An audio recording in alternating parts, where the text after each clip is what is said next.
अरे कुणीकडे राजकारण चाललंय? अरे संतोषचं भांडण आणि ह्या पोरांचं भांडण ओबीसी विरुद्ध मराठा भांडण होतं का? नाही रे. खंडणी विरुद्ध चांगला माणूस आडवा आला म्हणून आमचा सरपंच गेला, एवढंच भांडण.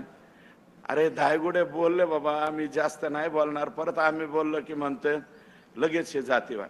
हाके साहेब तुमच्या पाया पडतो, कुणाचं बी उचल घेऊन कुणीकडे बोलत जाऊ नका.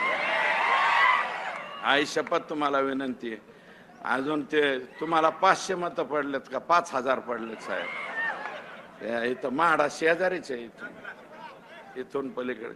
आणि नाही, मला तसली टीका करायची नाही, पण हाके साहेब उचल हा शब्द जरी वेगळा वाटत असेल तर ते मी परत घेतो, पण कोणाच्या सांगण्यावर कोणाचंही काही बोलू नका, हे तुमच्या पाया पडून माझी विनंती. प्रकाश अण्णा शेंडगे तुमचे वडील फार मोठा माणूस होते. या राज्याला बरंच काही दिलंय तुमच्या वडिलांनी.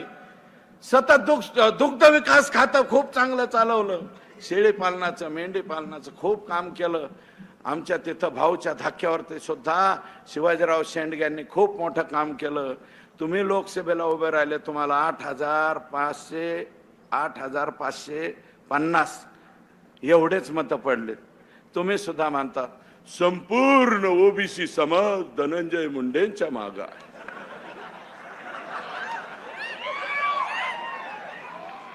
ओबीसी समाज संपूर्ण मागे, आणि हे तर कोण आहेत आता ही बसलेली? फक्त मराठ्याचे आहेत का? आम्ही 4-2 लोक आहेत, पण बाकीचे सगळ्या समाजाचे लोक आहे ना. मग कुठला ओबीसी, कुठला मराठा, कुठलं काय, याच्यात काय राहिले? याच्यात अरे राम शिंदे साहेबांना रोहित पवाराच्या विरोधात फक्त 1300 मताने निवडून आलेत रोहित पवार. राम शिंदेला जी मतं पडलेत मराठ्याची मतं नाही पडले का? नारायण आबा पाटील धनगर समाजाचे फक्त धनगराच्या मतावर आलेत का? आणि संदीप क्षीरसागरचं मतदान किती आहे बीड मतदारसंघात?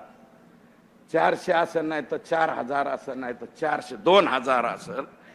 त्यातलं बी संस्था ह्याच्याकडे नाही, याच्याकडे काहीच नाही. मग हा ना. अरे बाबा, मी त्या आधीच सांगितलंय सगळ्यांचं चांग भलं त्याच्यामुळे झालेलं आहे.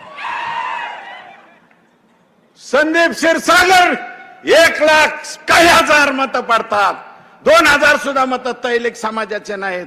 कुठला जातीवाद आणला? कुठला ओबीसी मराठा आणता? अरे 132-34 जागा भाजपच्या निवडून येतात, 41 तुमच्या आल्या, शिंदे साहेबाच्या आल्या, राष्ट्रवादीच्या कमी आल्या, उद्धव साहेबांच्या कमी आल्या, काँग्रेसच्या कमी आल्या. हे जागा राजकारणाचा विषय नाही, हा विषय सगळ्यांचा आहे. अरे उद्या एखाद्या वडार समाजाचं झाला, आता कायकाडी समाजाच्या पोराची जर अशी हत्या झाली असते तर आम्ही तेवढ्याच ताकदीने इथं आलो असतो, तेवढ्याच ताकदीने बोललो असतो. सगळ्या समाजाचे लोक तुम्ही बघा ना, जातीपातीवर नाही. फुले शाहू आंबेडकरांचा महाराष्ट्र आहे. या महाराष्ट्रामध्ये असं मतदान झालंय.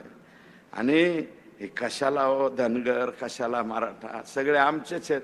धनगर बांधव आमचेच आहेत, पिवळा आमचा, जय भीम आमचा आहे, सगळे आमचे आहेत. आम्ही सगळे एकत्र आहेत. तुम्ही हे धंदे बंद करा अशी माझी विनंती. बोला बा, तुम्हाला काय बोलायचं असतं तर बोला, आम्ही तुम्हाला उत्तर देणार नाही, पण तुमचं जे चाललंय ते बरोबर नाही, एवढीच आमची विनंती आहे.